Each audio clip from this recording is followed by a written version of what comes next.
اور بہت سارے لوگوں کا یہ کہنا ہے کہ آذان جادو ہے، مگر ان کے الفاظ سن کے یہ بات سمجھ نہیں آتی تھی۔ جب آپ پرسنلی آذان کو ایکسپیرینس کرتے ہیں تو آپ کو سمجھ آتی ہے کہ یہ کیا جادو ہے۔ میں نے پہلی بار مسجد وزٹ کیا اور میں نے مسجد میں مسلمانوں کو عبادت کرتے ہوئے دیکھا، تو وہاں سے جو روحانیت کا ایک تاثر مجھے ملا تو اس تاثر نے میرے اوپر بہت گہرا امپیکٹ ڈالا۔ مجھے 3 سال ہو گئے تھے اپنی آفس کولیگ کے ساتھ کام کرتے ہوئے۔ میں نے کبھی ایسے ڈیپلی اسلام کو اسٹڈی کرنے کے بارے میں کبھی نہیں سوچا تھا، مگر اس عرب کنٹری کے چند مہینوں کے وزٹ نے مجھے اس بات پر مجبور کیا کہ میں اسلام کو ڈیپلی اسٹڈی کروں۔ میرے تجسس کی سب سے بڑی وجہ یہ تھی کہ جب میں عرب ملک گئی تھی میں نے وہاں پر آذان سنی اور میں مسجد میں گئی۔ میں نے ان لوگوں کو نماز پڑھتے ہوئے دیکھا، تو میرے اندر سب سے بڑا جو تجسس پیدا ہوا تھا وہ یہ کہ مجھے اس عربی کا ایک لفظ سمجھ میں نہیں آ رہا تھا، تو پھر اس کے باوجود میرے اوپر وہ روحانی طور پر اثر کیوں کر رہی تھی؟ اس کا اثر میرے اوپر کیوں ہو رہا تھا؟ یہ ایک ایسا سوال تھا جس نے مجھے مزید اسلام کو کھوجنے پر مجبور کیا۔ اس سے پہلے میرے بھی اسلام کے بارے میں وہی نظریات اور خیالات تھے کہ یہ لوگ بہت وائلنٹ ہوتے ہیں، خون خرابہ کرتے ہیں، پوری دنیا پر قبضہ کرنا چاہتے ہیں، اور ان کی سوچ ہے کہ سارے نان مسلمز کو مار کے پوری دنیا کے اوپر حاوی ہو جائیں اور جو ان کے سامنے آئے اس کو خون میں نہلا دیں۔ یہ کسی دوسرے کو برداشت نہیں کر سکتے۔ یہی ساری نیگیٹیوٹی میرے ذہن میں تھی جو میڈیا نے میرے ذہن سازی کی ہوئی تھی۔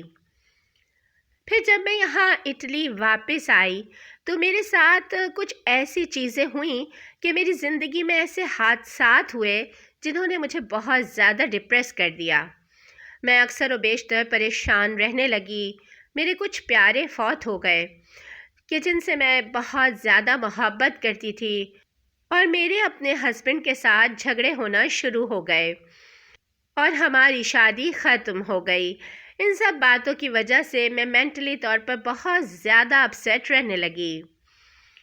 میں بدھزم میں جو میڈیٹیشن کرتی تھی، یعنی مراقبے میں بیٹھتی تھی، اور جو اپنے آپ کو ذہنی طور پر مطمئن کرنے کے لیے کوششیں کر رہی تھی، وہ سب چیزیں اثر نہیں کر رہی تھیں۔ میں اس کو جتنا بھی زیادہ کرتی، جتنا زیادہ میڈیٹیشن کی طرف جاتی، بدھزم کو یعنی جتنا بھی اپلائی کرتی، اس کے باوجود مجھے وہ ذہنی سکون نہیں مل رہا تھا جو ذہنی سکون کے بیسیکلی اس میڈیٹیشن سے مجھے ملنا چاہیے تھا۔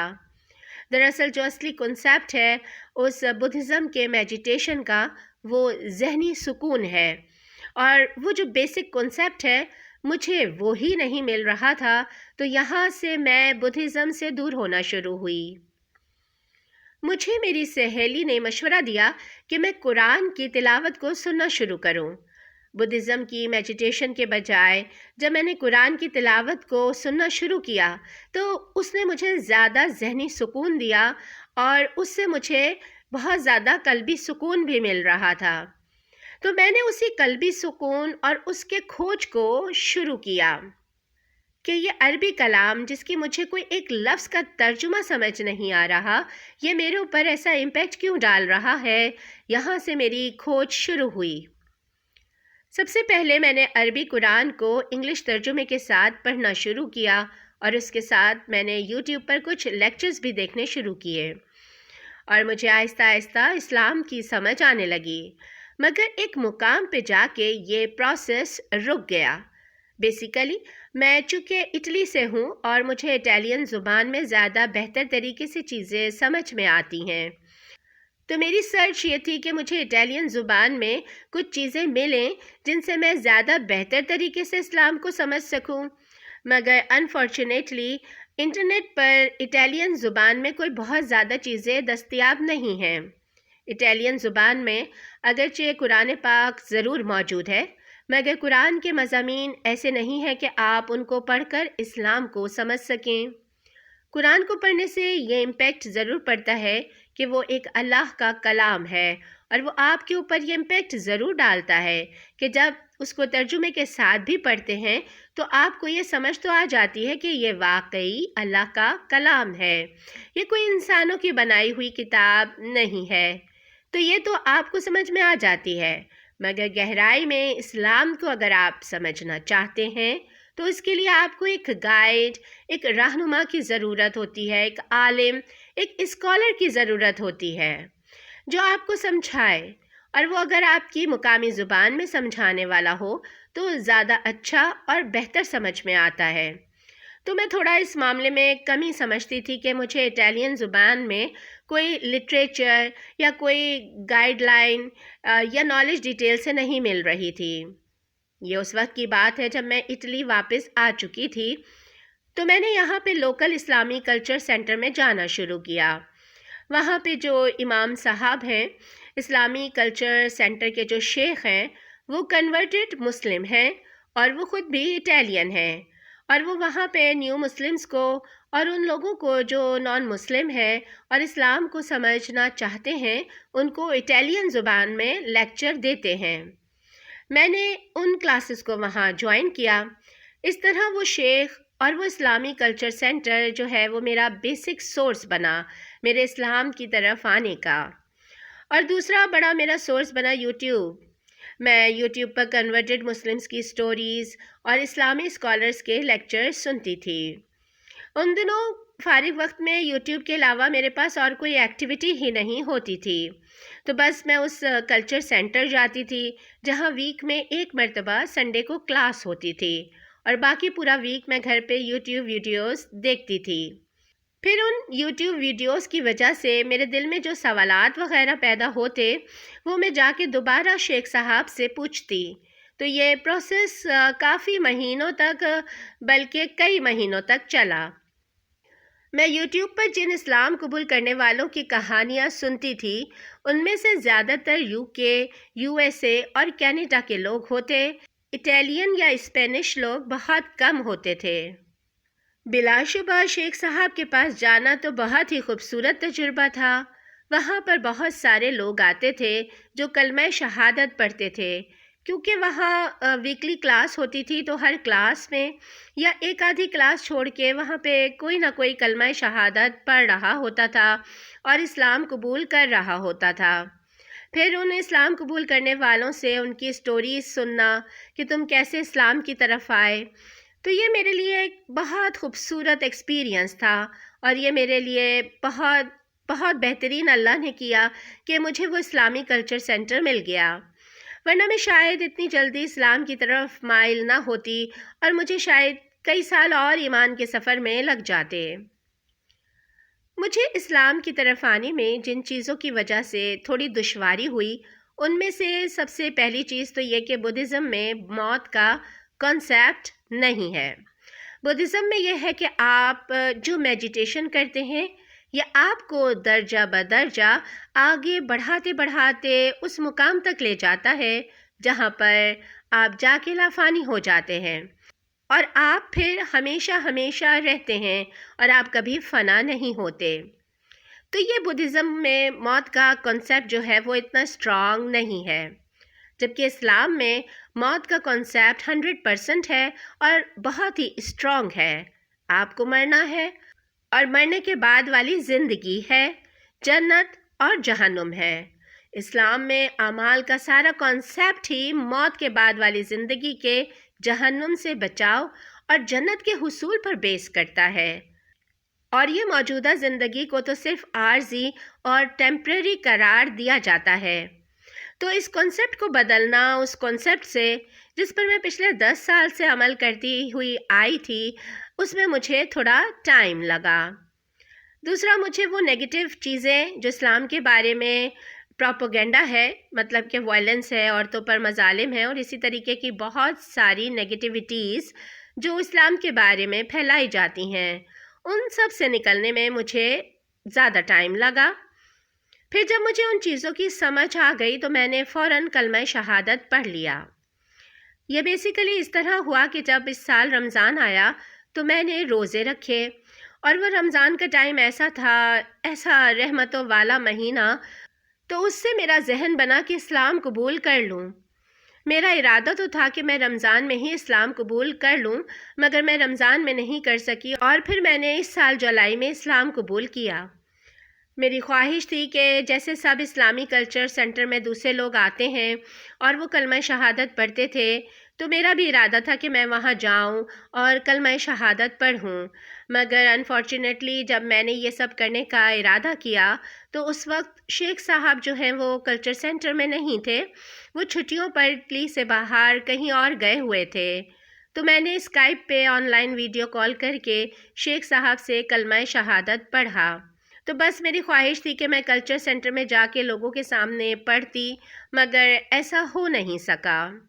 اگر میں ساری کہانی کو کنکلیوڈ کروں اور یہ کہوں کہ میرا مذہب بدلنے کا اصل سبب کیا تھا، تو یہ کسی ایک چیز کو کہنا مناسب نہیں ہوگا کہ مجھے وہ مسلمان لڑکی ملی جو میری کولیگ تھی اور وہ میرے اسلام قبول کرنے کی وجہ بنی، یا جو میں نے مسلم ملک کا سفر کیا، وہاں جانا، وہاں 1-1.5 مہینے رہنا، وہ میرے اسلام قبول کرنے کی وجہ بنا، یا واپس اٹلی آ کر جو میں نے اسلامی کلاسز اٹینڈ کیں اور میں نے اسلام کو پڑھا، وہ میرے اسلام قبول کرنے کی وجہ بنا، یا رمضان کو گزارنا پریکٹس کرتے ہوئے، عمل کرتے ہوئے رمضان گزارنا، یہ میرے اسلام قبول کرنے کی وجہ بنا۔ کسی ایک چیز کو کہنا میرے خیال میں مناسب نہیں ہے، یہ 4-5 چیزیں مل کے میرے اسلام قبول کرنے کی وجہ بنی اور میں نے اسلام قبول کیا۔ اسلام قبول کرنے سے پہلے جب میں اسلام کو اسٹڈی کر رہی تھی تو اس سارے پروسیس میں میں اپنے پیرنٹس کے ساتھ، اپنی والدہ کے ساتھ ان کے گھر میں رہ رہی تھی، تو میں نے ان سب چیزوں کو چھپا کر رکھا، خفیہ رکھا، اور میں جو بھی عبادت کرتی، کوئی پریکٹس کرتی تو اس کو خفیہ رکھتی، اور اسکارف تو چونکہ میں نہیں لیتی تھی، ابھی بھی نہیں لے رہی ہوں، اللہ تعالیٰ مجھے توفیق دیں، میرا ارادہ ہے میں ضرور لینا چاہتی ہوں، اور مجھے پتہ ہے کہ پردہ فرض ہے اور وہ لازمی کرنا ہے، مگر یہ کہ مجھے تھوڑا معاشرے کی وجہ سے اور اپنے ارد گرد لوگوں میں جو منفی تاثر ہے اس کی وجہ سے مجھے تھوڑی ہچکچاہٹ ہے۔ انشاءاللہ آپ بھی میرے لیے دعا کیجئے کہ اللہ تعالیٰ مجھے اس کی توفیق دے اور میں جلد ہی اسکارف لینا شروع کر دوں۔ تو میں چونکہ اسکارف نہیں لیتی تھی اور اپنے گھر والوں کے سامنے اسلام پر بہت زیادہ عمل نہیں کرتی تھی، نماز ان کے سامنے نہیں پڑھتی تھی، اس طرح کی چیزیں تھیں، تو یہ سب کچھ چھپا ہوا تھا اور میں چوری چھپے سب کچھ کر رہی تھی، مگر رمضان جب آیا تو پھر وہ چھپا نہیں رہ سکا، کیونکہ سحری میں اٹھنا، روزہ رکھنا وغیرہ چھپ کر نہیں کیا جا سکتا۔ سب سے پہلے میں نے اپنی چھوٹی بہن کو بتایا تو اس نے اس پر کسی بھی قسم کا کوئی نیگیٹو ری ایکشن نہیں دیا، اور اس نے کہا کہ اگر تم اسلام کو پڑھ رہی ہو تو اچھا ہے۔ اس سے مجھے ہمت ہوئی اور میں نے اپنی والدہ کو بتایا۔ ہاں، والدہ خوش نہیں تھیں، ان کو یہ اچھا نہیں لگا، مگر یہ اچھا نہ لگنے کی وجہ اسلام نہیں تھا کہ میں اسلام کو اختیار کر رہی ہوں، تو اسلام مذہب سے ان کی کوئی نفرت تھی یا ایسی کوئی وجہ نہیں تھی۔ دراصل وہ معاشرے میں اسلام قبول کرنے کے بعد میرے لیے جو ری ایکشن آئے گا لوگوں کی طرف سے، وہ اس کی وجہ سے بہت زیادہ فکر مند تھیں اور تھوڑے سے کنسرنز تھے ان کو، جن کی وجہ سے انہوں نے مجھے منع کیا۔ باقی الحمدللہ کوئی بہت زیادہ خاص ری ایکشن اور کسی کی طرف سے مجھے نہیں آیا۔ میں نے الحمدللہ اسلام قبول کیا اپنے بیٹے کے ساتھ، اور میرے بیٹے نے بھی الحمدللہ میرے ساتھ اسلام قبول کیا، وہ 7 سال کا ہے۔ میں اسلام کو ابھی بھی پڑھ رہی ہوں اور عمل کرنے کی کوشش کر رہی ہوں۔ آپ میرے لیے دعا کیجئے کہ اللہ تعالیٰ مجھے عمل کی توفیق عطا فرمائے، آمین۔